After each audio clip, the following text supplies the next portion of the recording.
Welcome to the sixth part of the series of lectures related to the RM software for filter design. In this lecture, we will discuss selective low-pass filters, which includes ones with amplitude corrections and others which have classical theoretical origin, and we will discuss some comparison among them.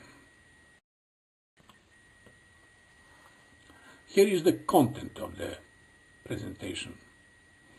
First, we will discuss the set of new classes of filters where the polynomial transfer function or the polynomial characteristic function is extended, improved by adding transmission zeros, so the so-called Z filters arise. Z stands for zeros.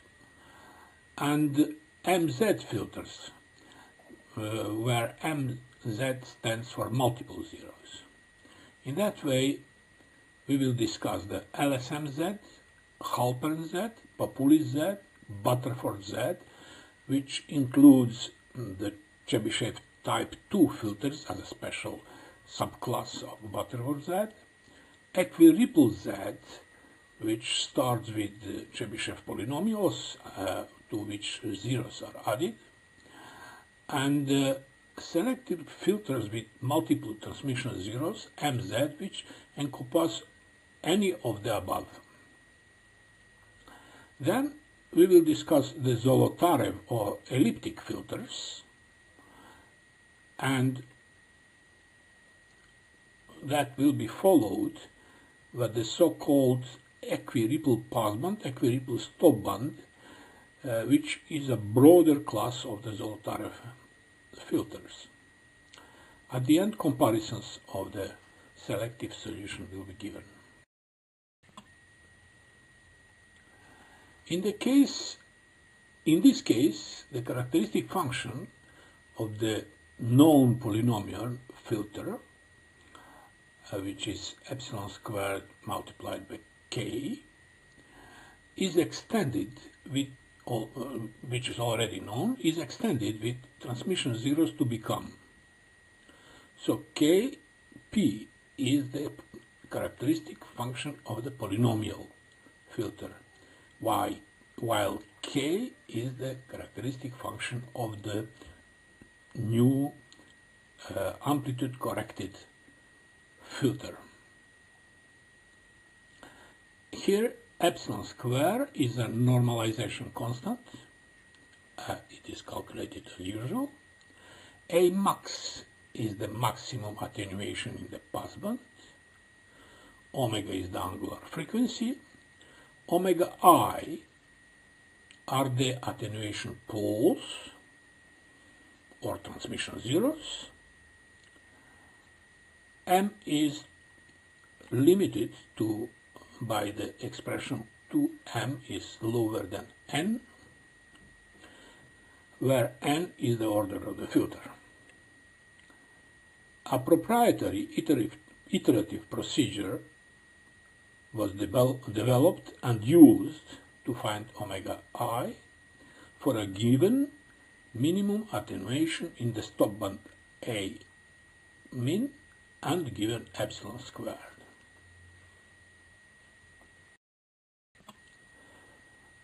Here are the results.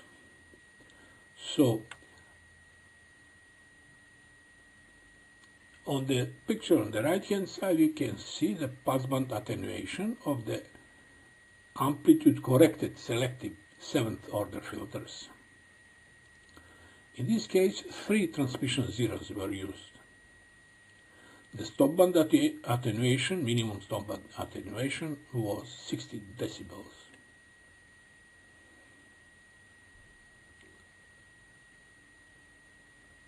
As already mentioned, the B Butterford Z is distinct from the Chebyshev type 2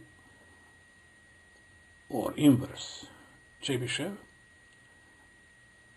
since it may have arbitrary number of zeros, so M may be lower than earlier mentioned. When we look to the passband response, you will see that when monotonic characteristics are considered, their mutual relation is almost the same,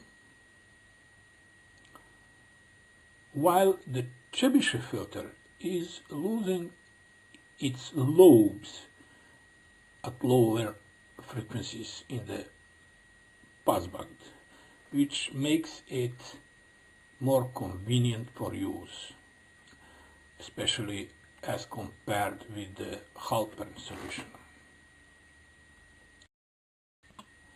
Here are the stopband attenuation characteristics of the same filters depicted in the previous slide. As we can see that the Chebyshev is still the most selective one. Halpern and Papulis C and H and L are almost equal, and LSM is much better than the Butterford B. In general speaking, this characteristic shows that improvement is obtained not only in passband as already seen, but also in the stopband. The filters now are more selective than they were.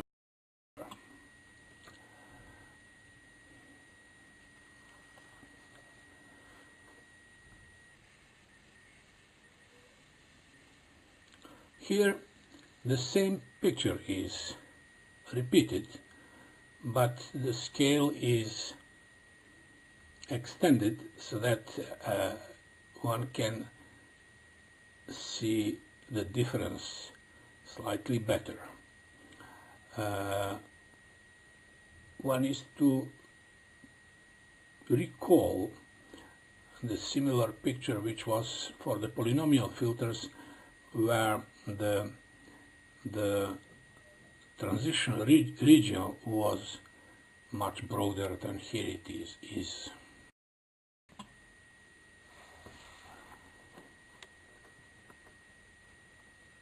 As mentioned, the specific advantage of the RM software is that it allows for non-maximum number of transmission zeros to be used. In many cases, in conjunction with the passband and stopband requirements imposed to the attenuation characteristic of the filter, its asymptotic behavior is required to be controllable too. If maximum number of transmission zeros is used, as is in the case of Chebyshev type 2 filters, the asymptotic slope is restricted to 6 dB per octave for odd order filters and to 12 dB per octave for even order filters. The RM software allows for arbitrary number of transmission zeros, M, to be used for the designer convenience. In the next 7th order filters with one transmission zero, exhibiting 30 dB per octave asymptotic slope, will be presented as an illustration.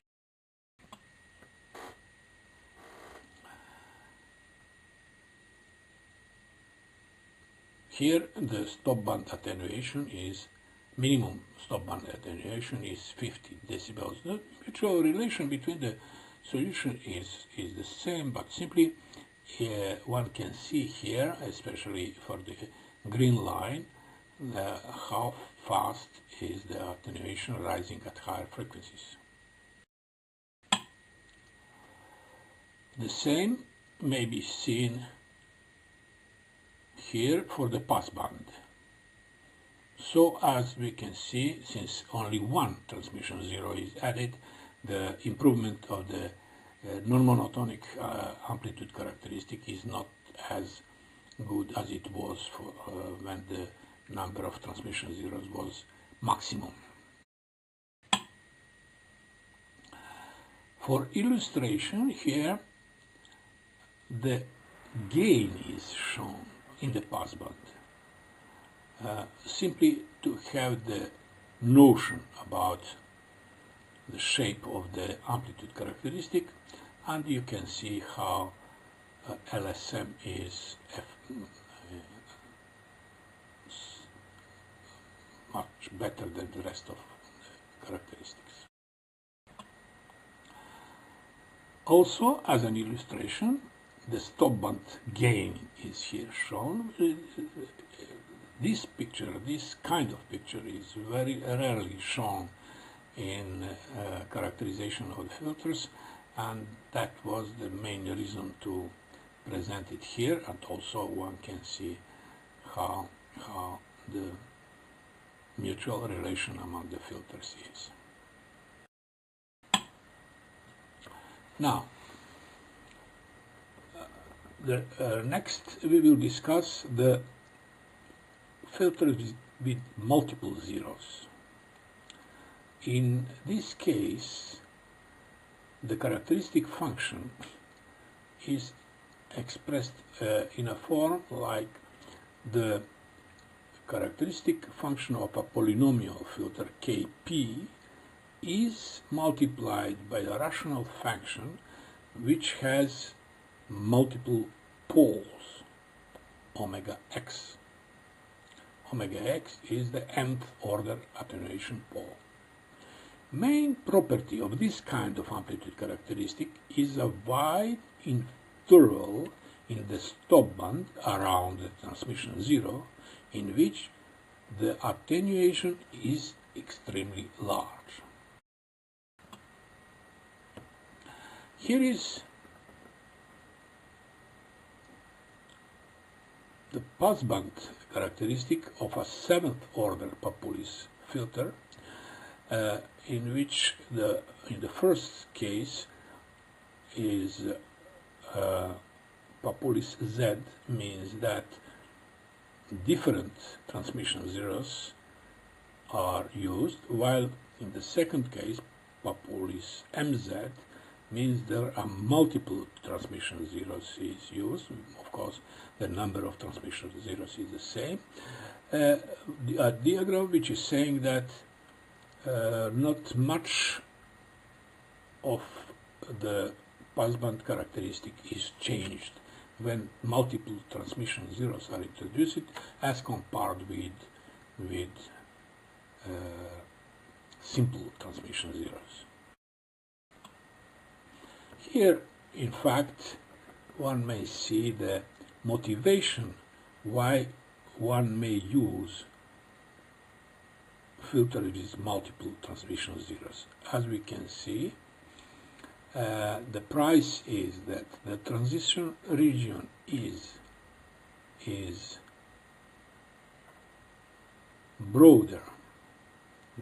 Look to the blue line, but there is a frequency interval within which the Papulis multiple Z exhibits larger attenuation, and in some interval much larger than the one which is equal to A minimum. So if a special requirement is imposed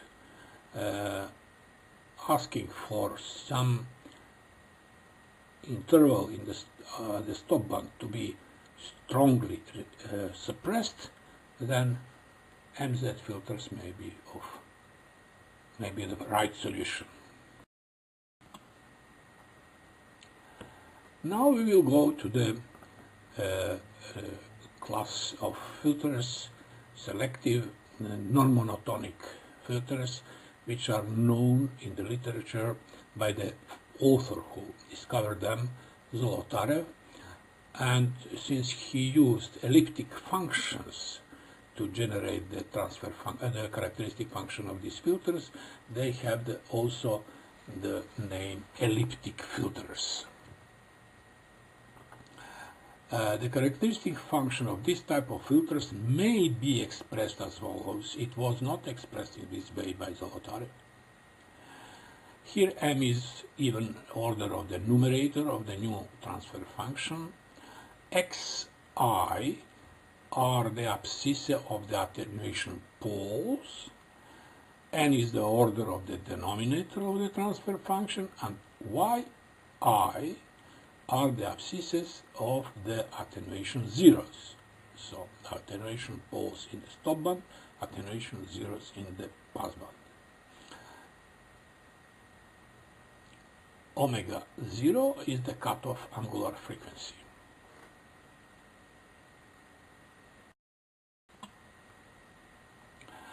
The above definition, as mentioned, is formally different from the original introduced by Zolotarev using elliptic functions, and much later elaborated by Kauer, but is convenient to create functions with arbitrary values of m, a min, and a max, which is not the case with the original function or original solution. The RM software offers two programs creating such functions. The first one needs only a min and a max to create the solution by choosing appropriate values of n at m. A special formula is implemented for predicting these two numbers. If not satisfied due to smaller selectivity than expected or too complex filter for the given requirements, the designer may use the other program while now having some reference values of n and m which he is supposed to supply.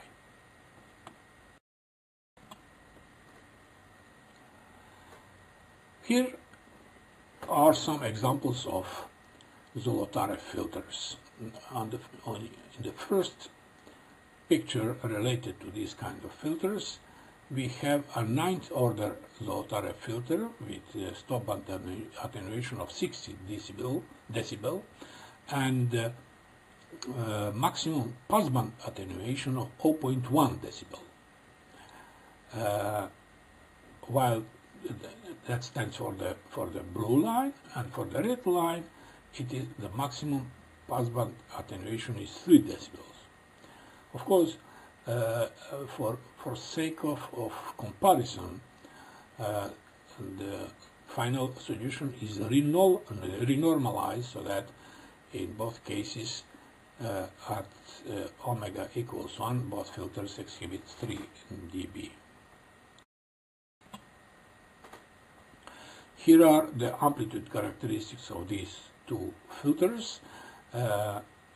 So we can see that a reduction of the passband attenuation or the passband ripple leads to reduction of the selectivity or extension of the transition region. It is undeniable that this solution is the most selective of all. It has, for a given complexity, the shorter, the thinner transition region. It is offering better saving of the frequency spectrum. As an illustration here, simply the passband attenuation is highlighted in this figure. As you can see,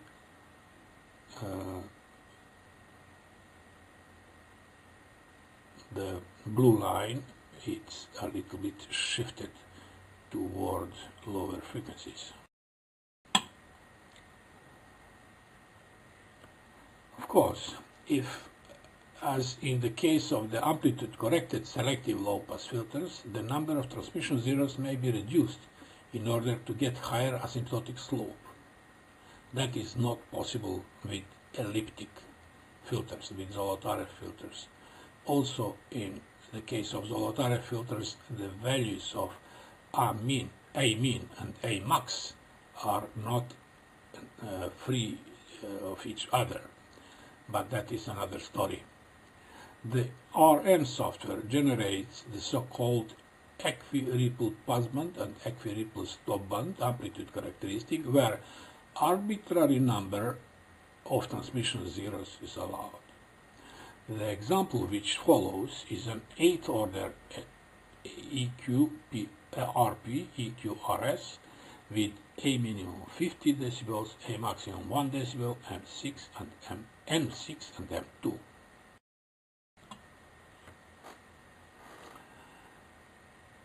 So, on the left-hand side is a Zolotarev solution.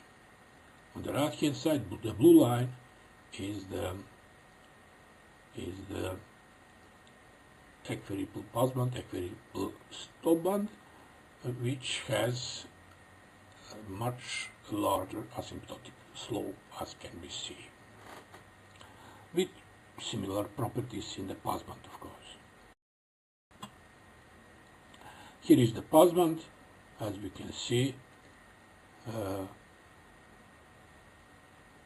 is no fundamental difference between these two filter solutions. Now, we will finish the story by comparing the selective solution, but in this case, transfer functions with finite transmission zeros of monotonic and non-monotonic filters, which were here named Z or elliptic or inverse Chebyshev. So we can see here an example where the passband attenuation of the elliptic filter is 0.1 decibel only, as is practically the case with the LSM in the most of the passband,